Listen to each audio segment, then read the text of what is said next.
ઇન્દિરા એકાદશીના મહત્વની વ્રત કથા હું કહું છું. સાંભળો ભાઈઓ બહેનો, ભગવાન શ્રીકૃષ્ણ ધર્મરાજ યુધિષ્ઠિરને ઇન્દિરા એકાદશી વ્રતનું મહત્વ સમજાવ્યું હતું. જેમાં શ્રીકૃષ્ણ ભગવાને કહ્યું છે કે સમસ્ત પાપ કર્મોનો નાશ કરનારી એકાદશીમાં ઇન્દિરા એકાદશી ખાસ છે. આ વ્રત કરવાથી પિતૃઓની મુક્તિ થઈ જાય છે. હે રાજન, ઇન્દિરા એકાદશી વિશે જે હું તમને સંભળાવું છું તે ધ્યાનથી સાંભળો. તેને સાંભળવા માત્રથી જ વાજપેય યજ્ઞ સમાન ફળની પ્રાપ્તિ થાય છે. ભગવાન શ્રીકૃષ્ણે કહ્યું કે સતયુગમાં મહિષ્મતી નામની નગરી હતી. ત્યાં મહાપ્રતાપી રાજા ઇન્દ્રસેન રાજ કરતા હતા. રાજા પોતે ધર્માત્મા અને પ્રજાવત્સલ હતા. તેમના શાસનમાં પ્રજા પણ સુખચેનથી રહેતી હતી.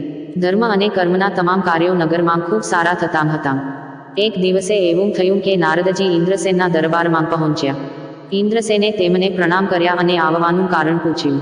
ત્યારે નારદજીએ કહ્યું કે હું તમારા પિતાનો સંદેશો લઈને આવ્યો છું, જે આ સમયે પૂર્વજન્મમાં એકાદશી વ્રતનો ભંગ કરવાને કારણે યમરાજ દ્વારા દંડ ભોગવી રહ્યા છે.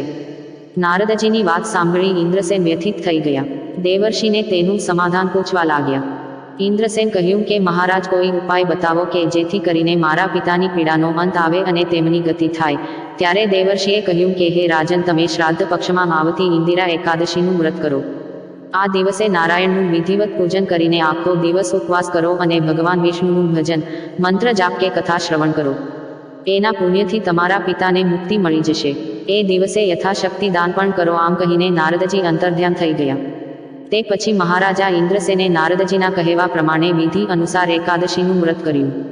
એનાથી તેમના પિતાને શાંતિ મળી અને તે પરમપદને પામ્યા. જ્યારે રાજાએ સ્વયં પણ અનંત સુખોને ભોગવીને અંતે મોક્ષને પ્રાપ્ત કર્યો. આ રીતે કરો એકાદશી વ્રત. આ દિવસે વહેલી સવારે ઉઠીને શ્રદ્ધાપૂર્વક સ્નાનાદિ કર્મ પતાવીને વ્રત કરવું.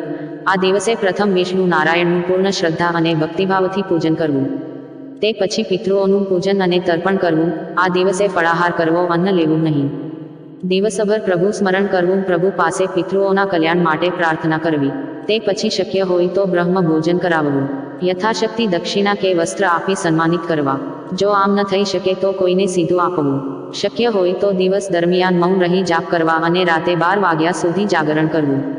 જે આ રીતે ઇન્દિરા એકાદશીનું વ્રત કરે છે તે સંસારના સર્વ સુખોને ભોગવી મોક્ષની પ્રાપ્તિ કરે છે. વૈકુંઠમાં વાસ થાય છે. જ્યારે પિતૃઓની શાંતિ અને ગતિ થવાથી પારિવારિક સંબંધોમાં પણ વિશેષ સુખ શાંતિની પ્રાપ્તિ થાય છે.